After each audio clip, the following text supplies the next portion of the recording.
Hello, friends. Welcome back to another episode of Clickbait, the weekly podcast about social, digital media, and technology. Every week, we jump online, we scour the internet, we find a bunch of relevant articles in this particular category for you and for your business because we care about you. And selfishly, we really like the topic. So typically, at this point, I would introduce myself. But hopefully by now, you already know who I am. My name is Sean Zepps. I'm a writer, I'm a podcaster, and I'm the host of this show. But last week we went a little bit rogue, and it felt good. It felt good to just trust my gut and let that guide the direction of the show. So what we're going to do this week is the same darn thing. Why? Because I can. Instead of just diving right into the week in review, I am going to cut. You heard me. I'm going to cut the weekly obsession from the end of the episode, and I'm going to drag it up here to the front because I want to talk about something I really like. It's not my weekly obsession. It's my monthly obsession. It might actually be my yearly obsession. We'll see. We're getting close to the end of the year. Basically, the online world, and I literally mean every aspect of it, has been shaken to its core by YouTuber Shane Dawson. He has a brand new series. If you haven't watched it, you are crazy. It's 9 parts and it's called The Beautiful World of Jeffree Star. This is a collaboration between two online misfits, two very unlikely stars that would have come together. Both YouTubers are wildly popular. Shane has 23 million subscribers and Star has 16.4. Plus, they have crazy followings across every other social platform. They have come together in an absolute masterclass in how you can market a product. Basically, Shane has never done makeup before. Jeffree is a makeup influencer, and they have partnered together to launch a new palette, a new collection of makeup under Shane Dawson's brand new, product name, which is called, I'm looking at all of my producers, Conspiracy Palette. That's right. Why I think this is so interesting to you listeners who are like, I don't give a shit about makeup, is basically what they've done is they've taken you on the journey from start to finish, literally from the very first meeting to the collaboration launching of how to make a product. They are uncovering aspects of the beauty industry that people have never seen before. The planning of the colors, the packaging design, the actual sale of the product to different brands.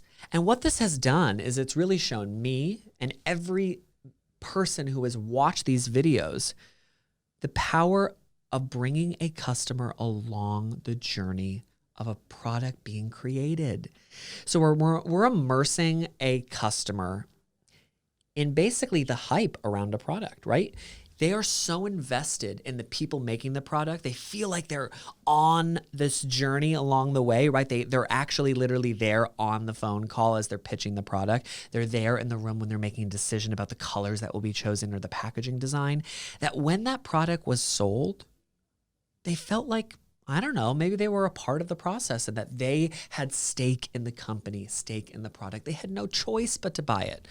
So as you can imagine, it sold out instantaneously within minutes. And because of that, they are making millions of US dollars, probably somewhere in the $100 million range. I'm just guesstimating, right? I think Shane probably pulled in 10 million. Plus, we're talking about how much they made across each of the social platforms. And then the future of the business, they're going to sell more palettes and more iterations of this amazing partnership. And the reason why I think you should care is you need to start to think about how you can build and raise awareness and intrigue and investment behind the products you create in the future. Is there a way to take behind the scenes and put it on steroids?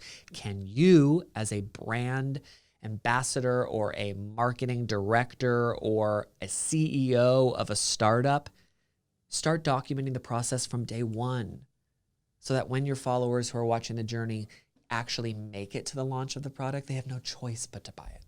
I don't know. I think this is just the most interesting and exciting phenomenon that's happened in the marketing industry in about a couple years or so. I imagine this is going to be on the pages of marketing textbooks in the future. And I think you need to pop onto YouTube right now and type in the beautiful world of Jeffree Star and just dive in and enjoy, okay? This is such good content. I'm not going to waste any more time. You guys have listened to me ramble enough. Let's dive into the week in review, okay?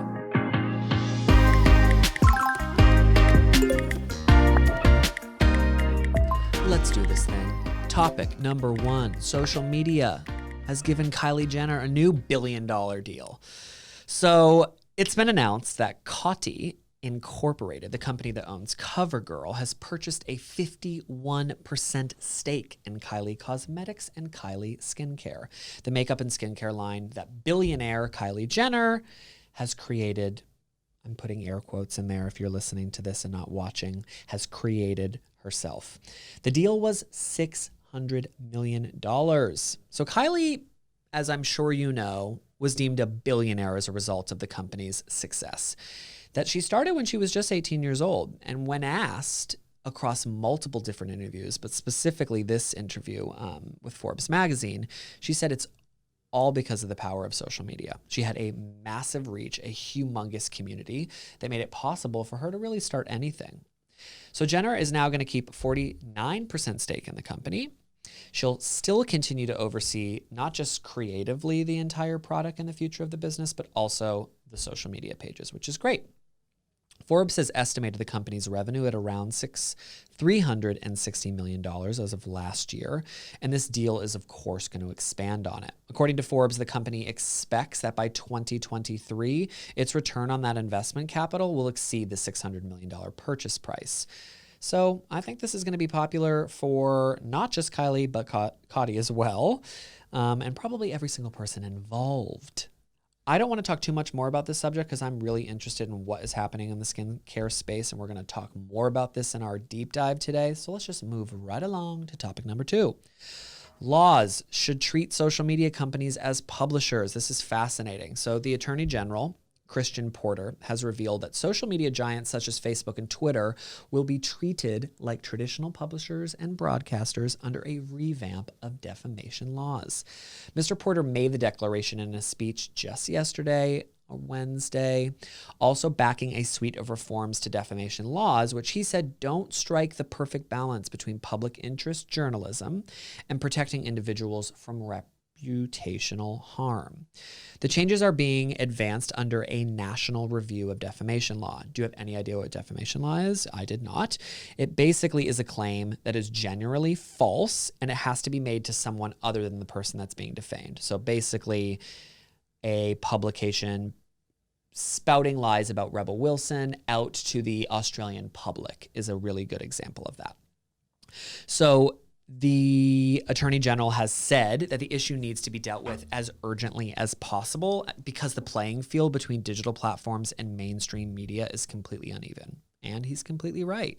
This is a really interesting battle that the government has been dealing with for quite some time with tech companies. This is going to be tricky for them. The reality is the volume of content that is pushed out on social media platforms is so much higher than that of the traditional, media company.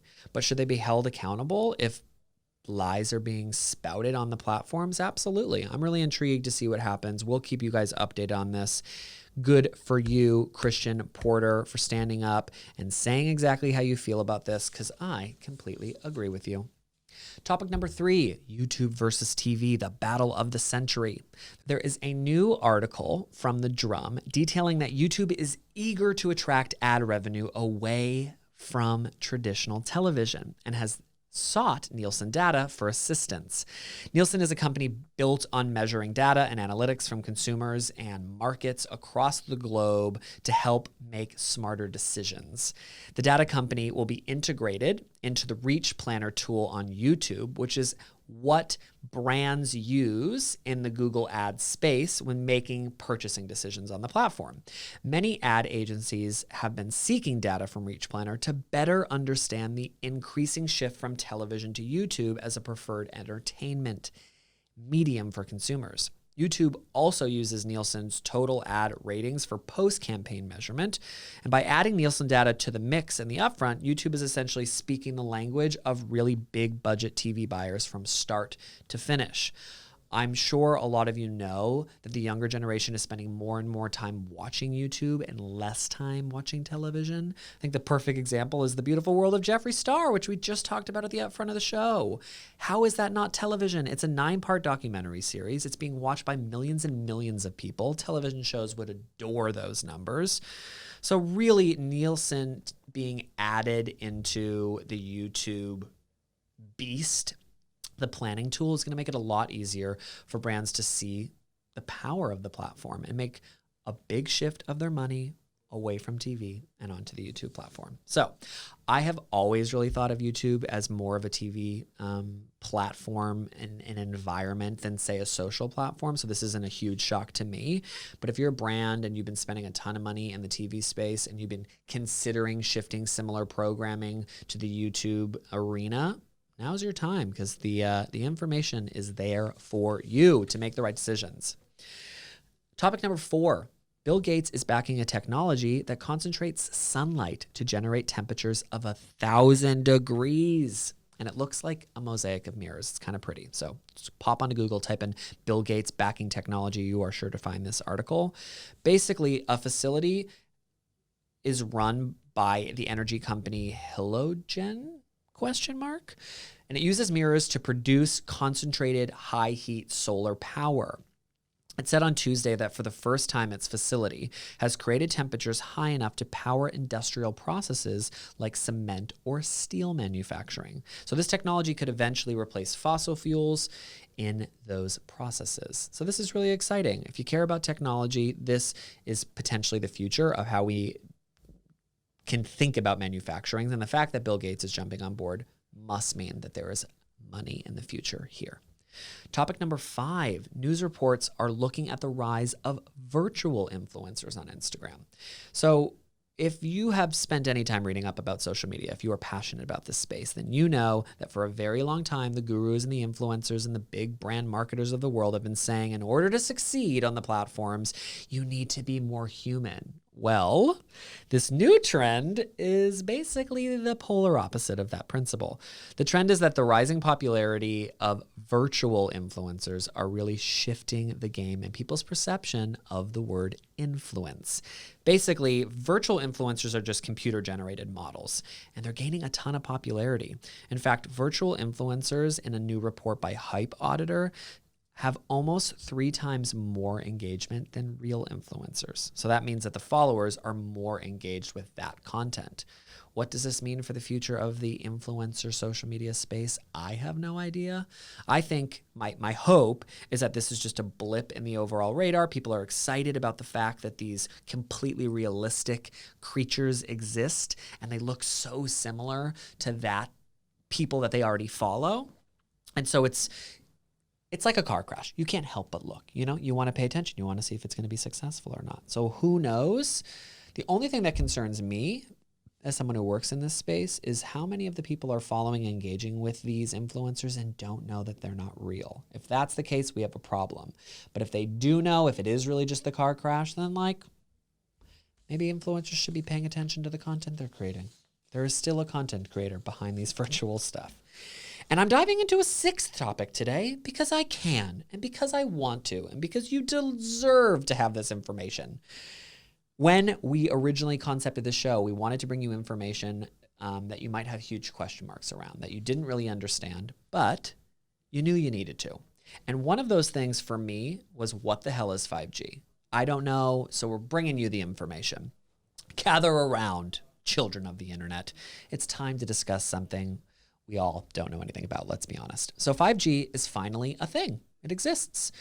And a lot of people have a bunch of questions about what it is. And very simply put, it's just the next generation of mobile broadband that eventually will replace, hopefully, or at least augment your 4G connection. So 4G is a word you know, and it's basically your phone and it's the connection you have.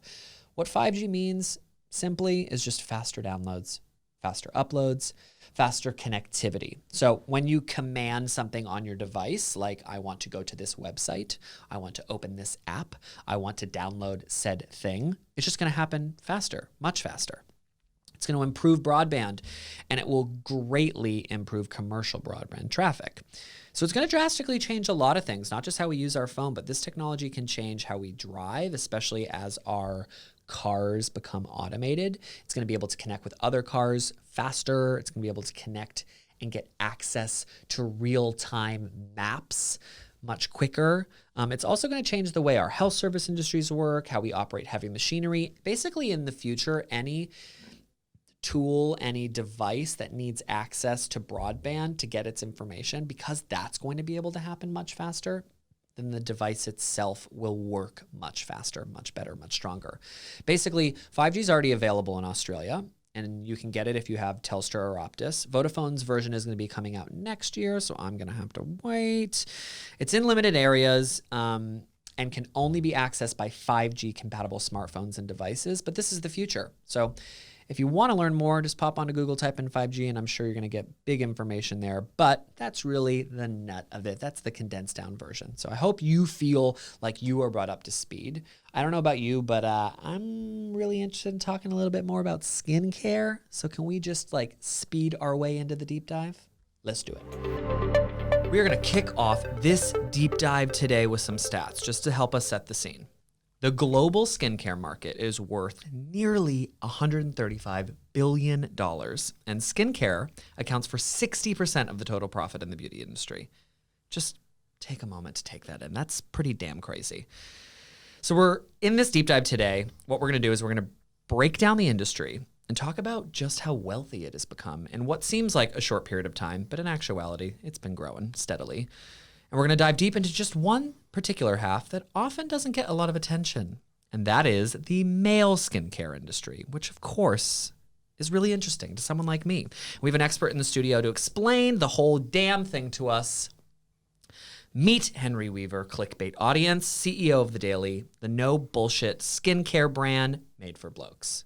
Thank you for having me. Thank you so much for coming. So I am really interested in particular in why the hell you got into this industry at all. I want to know who you are, where you came from, and how you ended up sitting on this table. Yeah, cool. So Henry, founder of The Daily. Look, it started 5 months ago, well, 6 months ago now. We essentially were having a few more wines on the balcony, and a TechCrunch article came out on my phone. Yeah. And it was 42 million invested into Glossier, if you've heard of Glossier. Of course. 42 million into a skincare brand, just kind of, I basically fell off my chair. Yeah. And that kind of got me interested into looking at the skincare market and seeing how big it had become. I'd sort of grown up in the UK, London, looking at Boots, the pharmacies, that sort of stuff, and not much for male skincare, right? So probably a small bit in the aisle. Yeah. And going back sort of 5 years later, that small aisle would come to 2-3 aisles for male skincare. Yeah. So you look at all the subscription businesses that are coming out now, looking at all the skincare that's out there now. We're seeing a lot more sort of growth, and that kind of led us to the decision that we should start something, and we got it up and running. What experience do you have? How does someone... Well, you answer the question first, but you go to school for what? I'm a failed lawyer. Failed lawyer? Yeah. And then wasn't going to be happy. Yeah. So I had this epiphany in the shower, and then traveled Where the world. all epiphanies happen. Literally.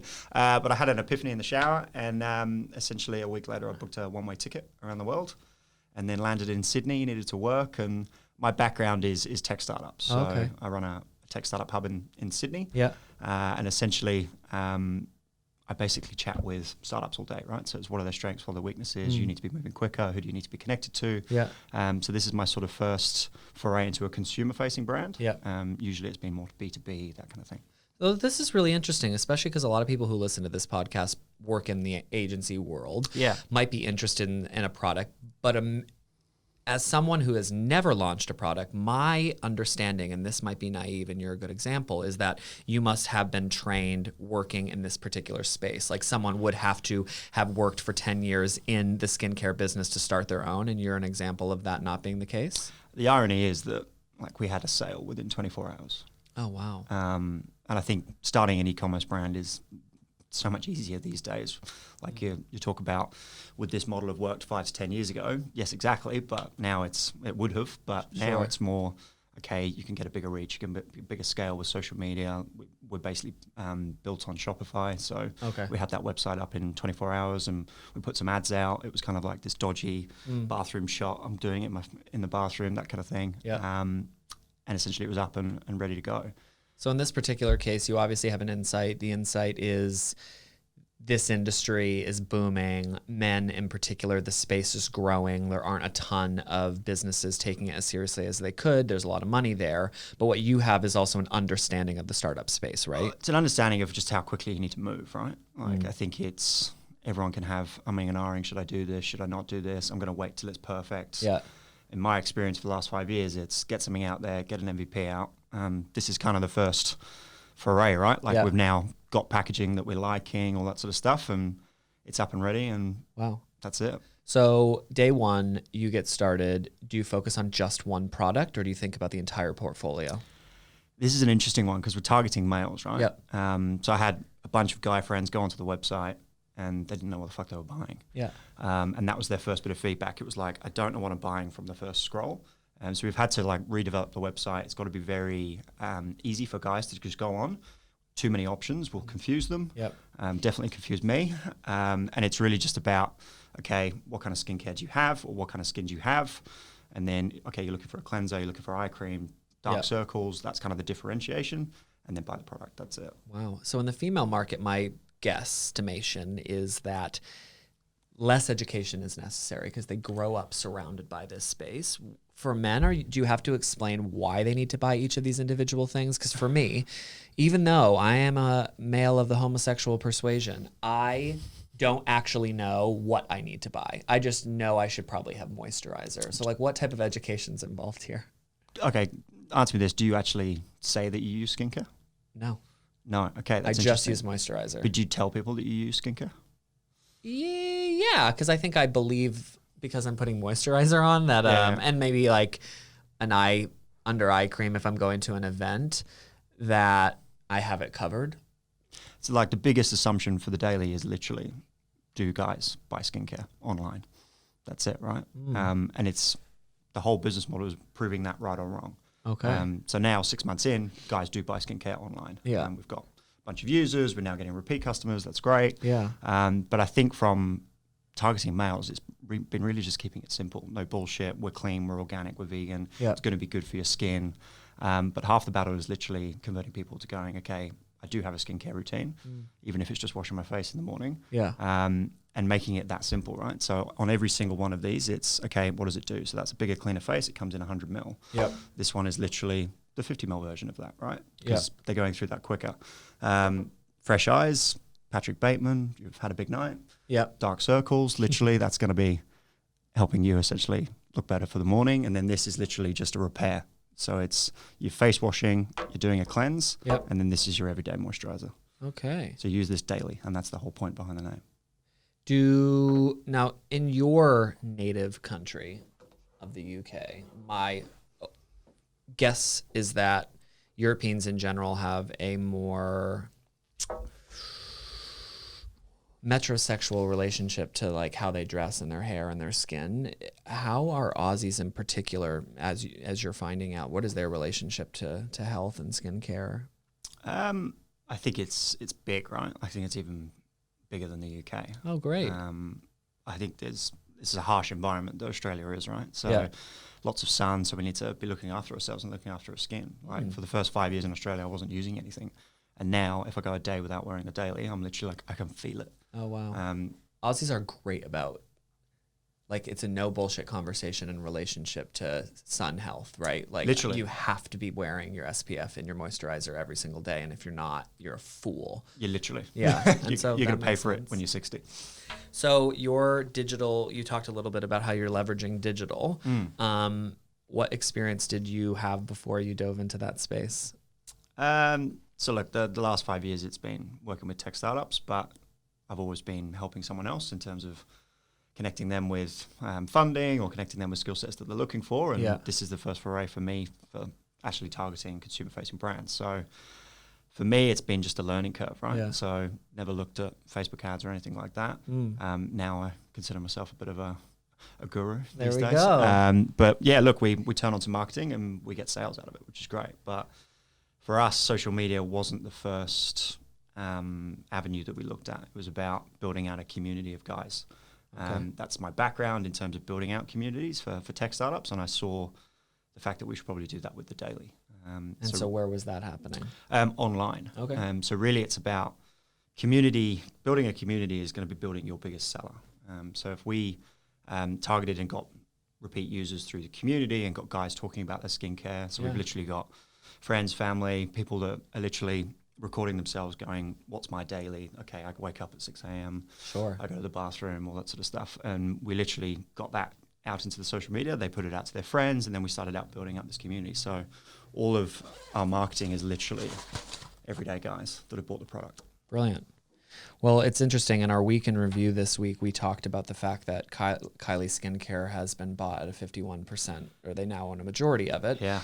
And when you ask her why her business is successful, she does not shy away from the fact that it's because of her influence and that she had a community of actively engaged people long before she launched the product. Yeah. Well, it's like 270 million users across social media accounts, right? That's crazy. Yes. But if you look at like her website traffic, it's 150,000 users a month. Oh. And not all of them are buying, right? So Yeah. the irony is that the 600 million that she's now, which is amazing. Yeah. Like, I can't wait to say that in 3 years' time. Exactly. Right? There we go. That'd be amazing. But the irony is that literally she's, through the power of social media, she's managed to scale this business that much quicker.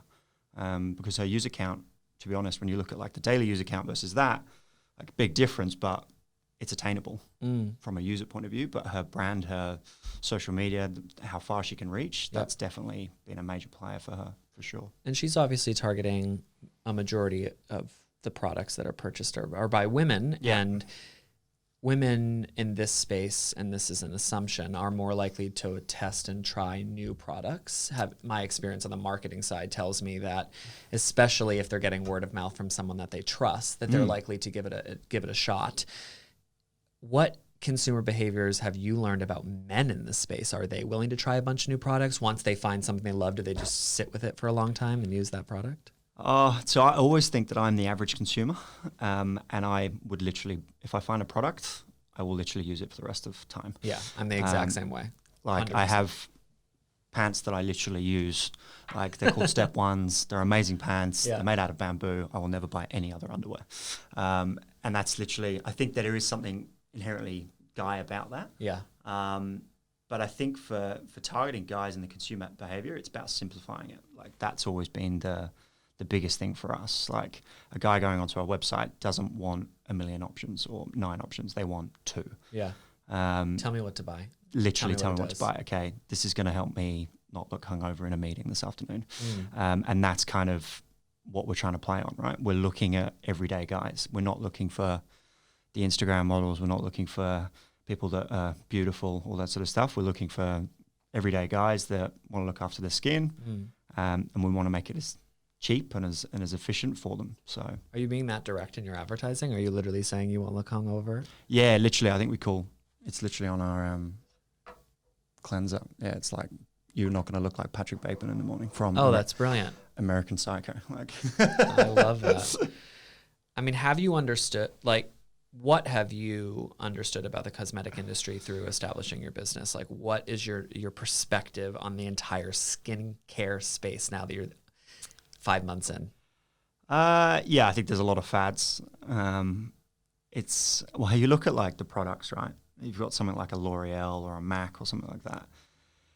They're like releasing a new product line every week. So they Absolutely. do 52 product launches a year. 52. So it's like 1 a week. You're like, how do you keep up? And they don't deep dive, and they don't go big on any of those. So it's all very kind of linear. So they do very low margins or very low sort of MOQs across all of their product range. So it's like, really for us, it's been, okay, how do we keep up with that? So what's the next thing? You heard of like Q10. Like, is it going to be Q20 in 5 years' time? Like, should we start calling stuff Q20 now? Like, it's all that sort of stuff. So I think for us, it's the cosmetic industry. The fact that I'm in it makes me laugh and makes every one of my friends laugh. Last thing they expected. Last thing they expected from me, I think. But for us, the cosmetic industry, it's keeping it simple. We're not targeting like the hard market, really. We're targeting male skincare, and that's about keeping it simple. That's about keeping it current, fresh, kind of easy to use, that sort of stuff. That's the whole sort of point, right? But for males, it's making it easy for them. That's the whole point. So in the marketing space, which obviously you have experience with, especially in startup, you would look at the competitive set. You'd look at every single brand that might be doing better than you or doing a really great job. You'd look at them as inspiration, and either you would attempt to dominate and destroy them or create a white space in the market and then fill that space. In your particular avenue of simplistic, honest, no bullshit, tell them exactly what they need to know, are there other brands that you're really inspired by in the skincare space? Well, Glossier is the one.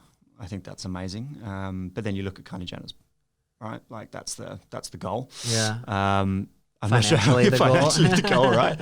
But for us, look, there are so many skincare brands out there, and I think if you look like 6 months ago, there wasn't many. Now, if specifically targeting males, like now there's like 3 or 4 competitors that are in my own vicinity, right? Yeah. So I think it's an industry that is booming, and I think we've probably got 2 years to get it right. Okay. If I'm honest.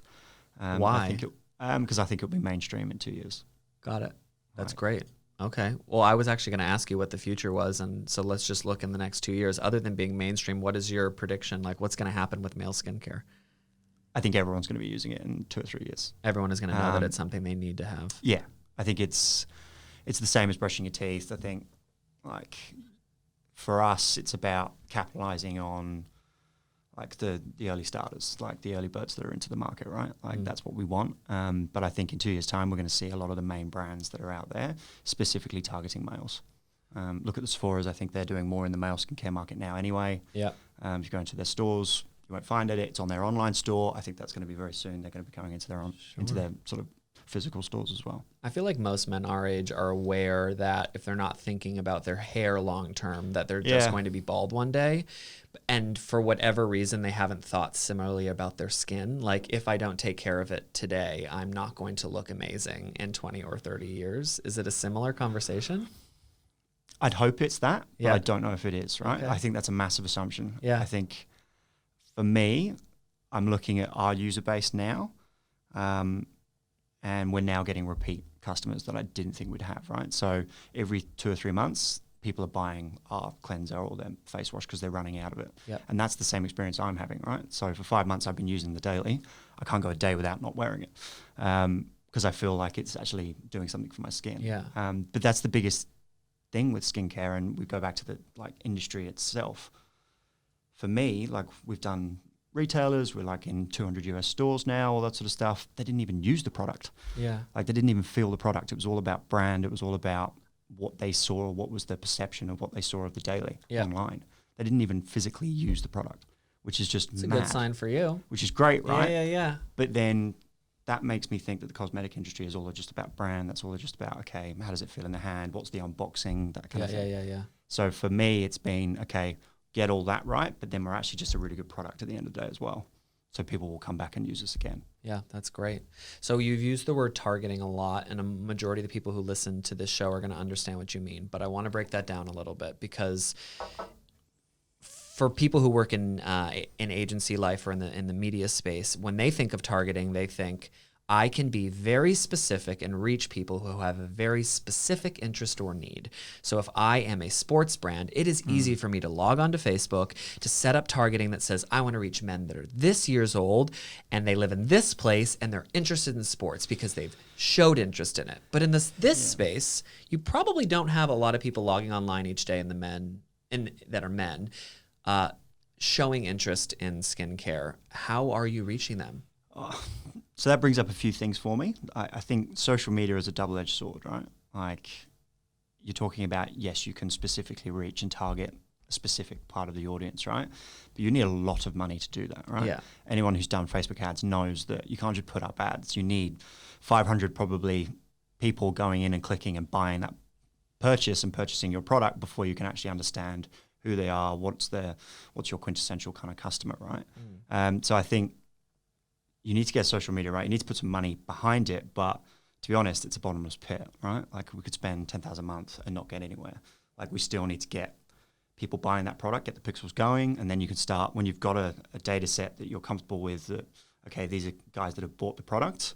What do they look like? So it's like 25 to 35. They live in Manly and they surf twice a day. Like, okay, well, let's target them. That makes it a lot easier. Okay. But you can only get that when you've really put some sort of time into it. You can't just turn on social media and then away you go. Like it's a bit more of an interesting, like it's like for us, it's playing on intent marketing. So people are Googling male skincare. Okay, let's target those customers. Okay, let's target other brands. So if people are using Harry's or using Dollar Shave Club, let's target those because they're thinking about their skincare. They're using products that they're buying online. That's kind of the model that we're looking for, or the people that we're looking for. Can you talk to me about, just from a marketing perspective, like all of the different mediums that you're playing in? You've mentioned now too, so you're playing in the social space. You're also forced to be thinking about search and digital ads. Anywhere else? So this is all new, if I'm honest. So when we started, it was PR and media that got us up and running. And then we did that community piece. So it was everything, at the heart of everything we do is that, okay, we want to build a community of guys using skincare, right? Yeah.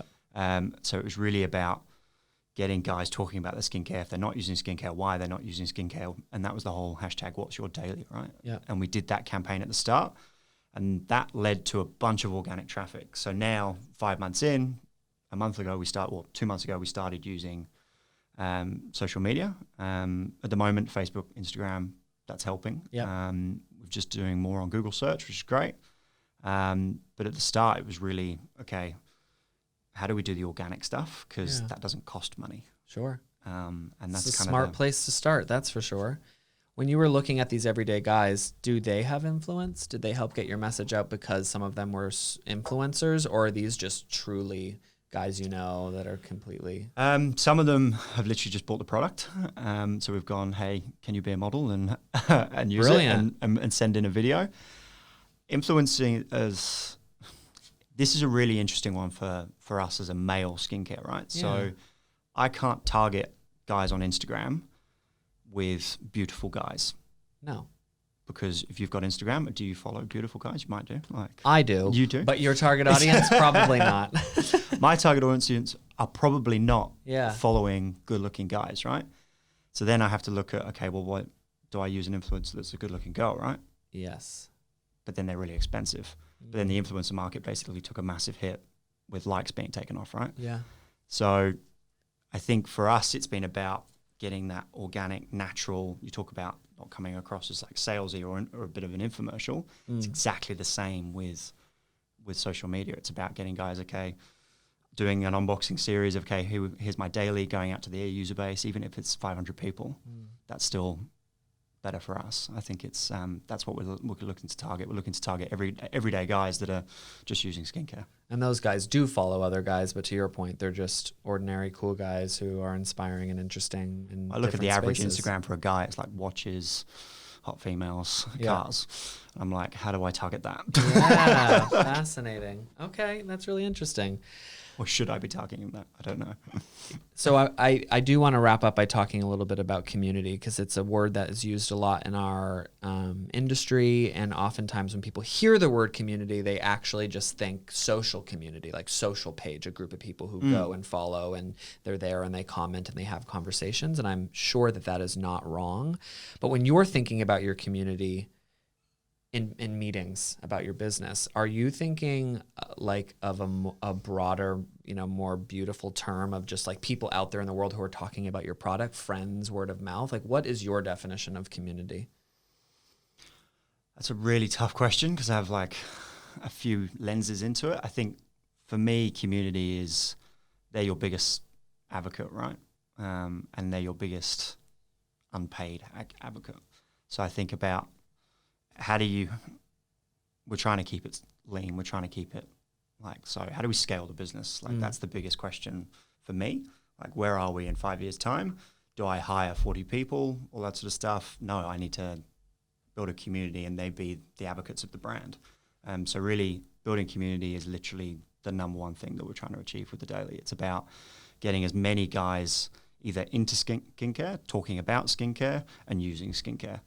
And that's it. And I don't care if that's the daily, I don't care if that's any competitor, just this industry and this segment of this market, if this gets bigger, the daily will be successful. So it's not about follower count for you. It's much bigger than that. It can't be, no. I think follower count leads you down an interesting road. How do you track that then? Well, for us, it's, okay, follower count's great, but how do we get them from, okay, looking at the website to converting them to actually being a paid customer? Like, that's the meat. Anyone could get users. So like Kylie Jenner's got 150,000 users, right? But 150,000 people aren't buying her product. Yeah. But she's just sold a business for $600 million. Dream. Yeah. So it's really going, okay, well, how do we actually get the user count that we've got and start converting them more? How do we resell to them more? Sure. That sort of stuff. I'm really interested in the makeup industry specifically, and I know that that category is quite critical of the quality of Kylie's products, the formula being used. And you bring up a really interesting point about repeat customers. So you have a ton of people willing to pay the money to buy her palettes. Because and then once it's her name, and then they put their finger in it, and then they put their finger the next day into a Jeffree Star, formula, and they put them side by side and they realize, wow, this is actual garbage. I'm never going to buy it again. So the fact that people are buying your product again is really intriguing. Obviously very telling. Did you go in saying formula must be amazing, it's critical that I would want to touch this and use it each day? Yeah, I wanted it to be an everyday thing, right? The whole thing was that you use it daily. So I wanted you to enjoy using it daily. So for me, I liked jars. So like a lot of people wanted pumps. So we did a lot of like user testing of, okay, well, what's the experience of actually putting on male skincare? Do men feel that pumps are more feminine? Do you know that? There is something kind of like, there is a weird feminine beauty that has been projected into movies and television that say, as a part of the skin regime, I'm going to spray and spritz and pump. I think the harsh reality of it is that pumps, guys will use more of because it's pump happy, right? So you'll use more of the product quicker if it's a pump. Fascinating. And also easy. We might be labeled with lazy more than women are on an average basis. Yeah, which is an interesting one, right? So like as a brand, should I just be converting everything to pumps because they use the product quicker, right? Yeah. But that's not the point. I liked the jar because I liked doing the dab, dab, dab, right? Yeah. Like that's how I wanted to use the product. But some guys are like, do you do this in a pump? So we'll probably in 5 months' time have to have a pump variety. And that's basically just listening to our consumers, listening to the feedback that they're giving to us. And the average guy, like, what are you really comfortable with? I look at your largest jar for the skin repair, and I immediately feel comfortable with this because I have hair gel, matte, like a lot of products that fit into this space that I go, this is something I can understand. I know how to twist this off, and I'm used to dipping my finger in here. Is that good or bad? But then you talk to some guys, and they're like, I feel it too finicky, right? And I feel a bit overwhelmed by it. So, okay, do I need to be even more simpler and go for a pump? Like that's something that we haven't tested, and we'll probably will test in the next 5 months. Does size matter? Just because you have two products here. It's how you use it. Okay. Sorry, that's a great. Keep that. That's gold. Why two different sizes? We got the feedback that people were going through the 50 mil too quickly. Oh. So we were like, let's do this in 100 mil. So literally one of our first buyers that we didn't know who it was sent in an email and going, I'm going through the cleanser way too quickly. Do you do this in 100 mil? So we're like, that's a great idea. Let's get that done. A month later, we sent it to him. So has the success of your business so far been about speed, like failing often and failing forward, like making changes? It seems like a lot has happened in a really short period of time for you. Yeah, I mean, people are commenting on, we're seeing the daily everywhere. Like, how far has this been going? How long has this been going? And the harsh reality is literally it's been going 5 months. But we've just been moving very, very aggressively. And I think that's partly because I believe that there's probably 2 years to capitalize on this market. Yeah. And partly because I think guys do want a good service, right? Like I buy stuff online all the time, but I hate the fact if it takes a week to be delivered. So really for us, it's about, okay, if someone buys in, that means it's going out that day and it's in express post and it's getting to their door in 2 or 3 days. Like that, so it's really about the end to end, okay, when they're coming in and looking at the website all the way through to the first time they're putting it on.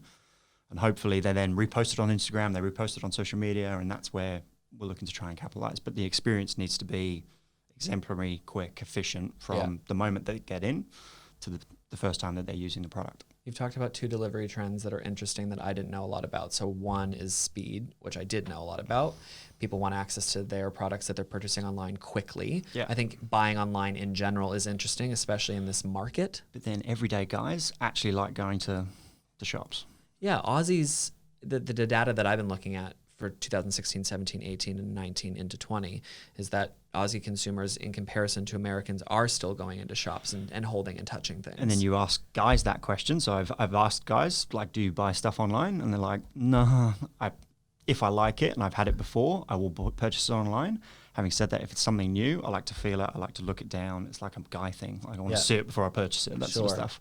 So how are you thinking about your business long term? Like, what's going to happen in the next 2 years for you? Do you have to be both physical and digital?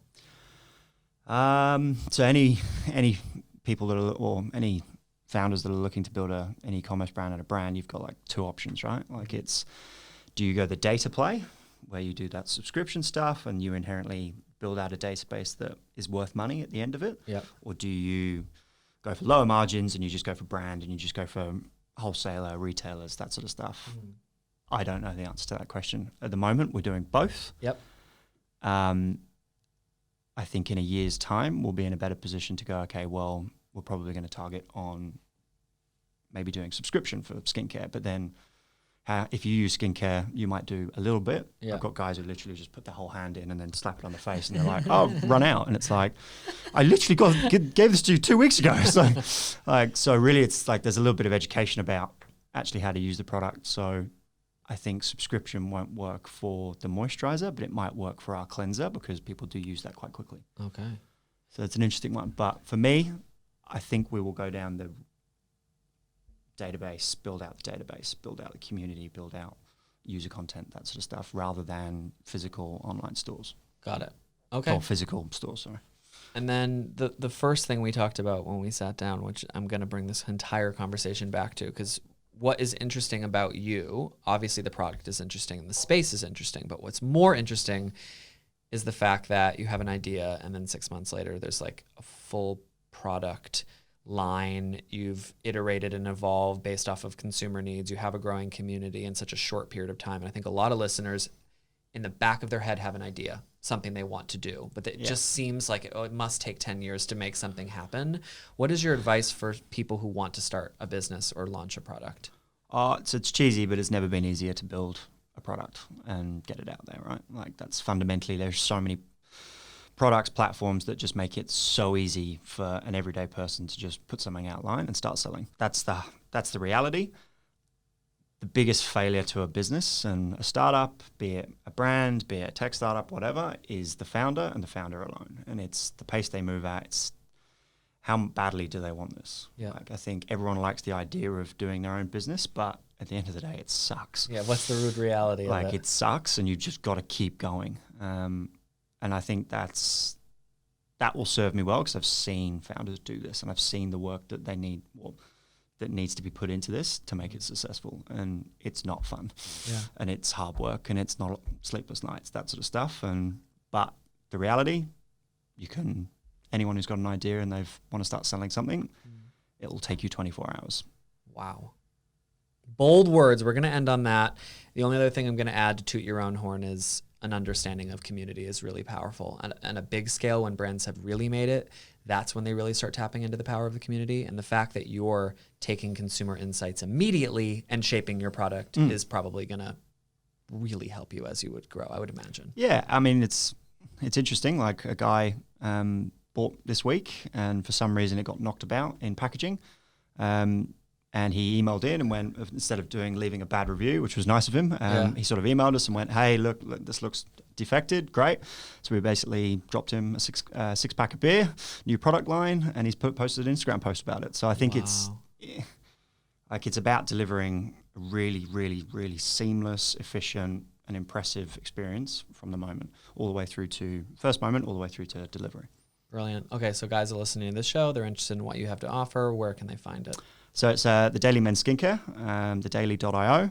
And there's, I think we've done a code for you guys as well. So it's Clickbait 11, which gives you 11% off all of the store. Brilliant. Okay, I absolutely love it. Well, thank you so much. I really appreciate it. That is our show, friends. We will see you next week. And in the meantime, don't fall for clickbait unless it's ours. This show is a True Originals production. Clickbait is produced by Lily Brown, Olivia Salone, and me. This week, our episode was shot and edited by Ramon Minchero. Brand identity was made by Tiffany Han. Music was mixed and designed by Olivia Salone.